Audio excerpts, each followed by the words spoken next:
Со сета должна почит. Вака специјалната обвинителка Катица Јанева го започнала единствениот посебен извештај во низиното работење. Им се обраќа на пратениците во собранието, на кој на крај на извештајот им дава и предлози како да се бираат судии кои ќе бидат независни. Со конкретни предмети за тоа како не треба да работи еден судија, пак им образложува на неколку страници. Во нив со име и презиме објавила 4 судии, кои ги слушала во прислушкуваните разговори, а според Јанева не се достојни за функцијата која ја имаат. Тонот со кој го напишала извештајот е остар. Отишла до таму што дури се повикува и на необјавени разговори кои ги разобличуваат судиите. Александра Зафировска. Ова е името на првата од 4 судии кои Јанева ги стави во посебниот извештај. Таа е екс-председател на Судскиот совет, а специјалната обвинителка го цитирала токму законот за оваа институција. Членот 3 е дециден. Советот со својата работа оневозможнува политичко влијание во судството. Но Јанева напишала дека и од објавените и од необјавените разговори увидела дека Зафировска го правела токму спротивното. Да го известам премиерот кој ќе распишам оглас, значи пред да распишам оглас за суди. Добра. Значи да го известите дека ќе распишам оглас за 20 суди на апелација Скопје.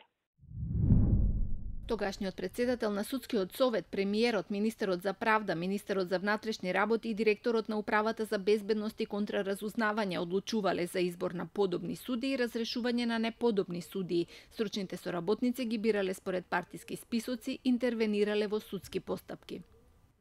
Александра Зафировска се уште е член на Судскиот совет, напишала Јанева. Јово Вангеловски, поранешниот председател на Врховниот суд, е втор во извештајот на Јанева за лоши примери.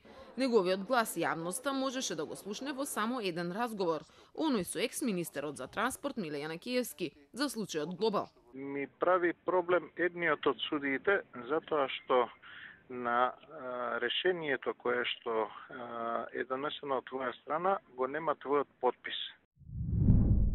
Истиот во повеќе наврати на своји соговорници им изнесувал информации од судските постапки кои се водат пред Врховниот суд, интервенирал кај други судии за предметите и давал сугестии за постапувањето.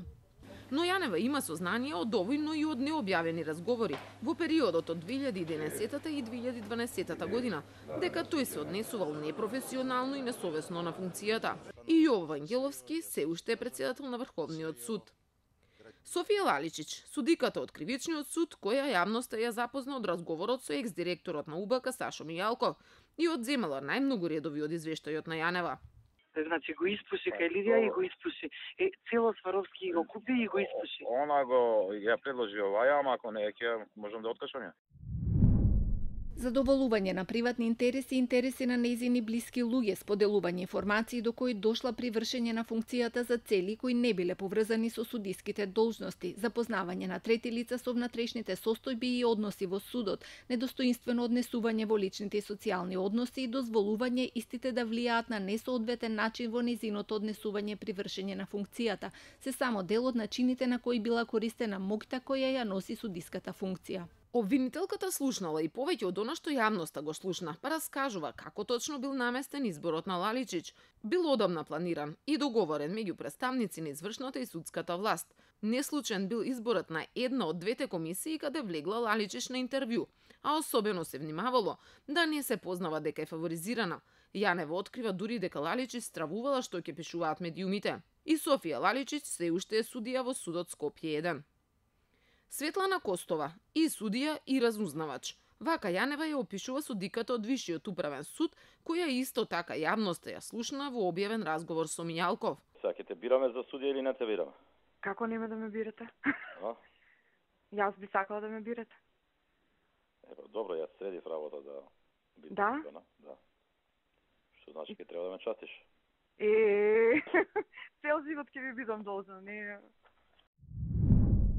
Телефонските комуникации остварени од судијата Светлана Костова во месец септември и октомври 2011, 2 до 3 месеци по незиното стапување на функцијата, покажуваат дека таа продолжила активно да учествува во дневните обврски на управата за безбедност и контраразузнавање, околу организирање и посредување при состаноци и преземање на други работни задачи кои спаѓаат во делокругот на секојдневното работење на УБК. Последниот коментар на Костова е јасен показател колку овој судија ќе биде независен при вршењето на судиската функција, напишала Јанева. Но според низините сознанија, Костова, откако била избрана за судија, сепак продолжила да соработува со УБК, каде претходно работела. И Светлана Костова се уште е судика во Вишиот управен суд. Посебниот извештај Јанева го објави на 15 септември годинава. И 2 месеци подоцна ниту еден од овие судии не ја одговори на јавноста дали се точни тврдењата на Јанева. Одговор од судиите не побара ниту судскиот совет, институцијата која е единствено надлежна да биде чувар на чесноста и кредибилитетот на судиите.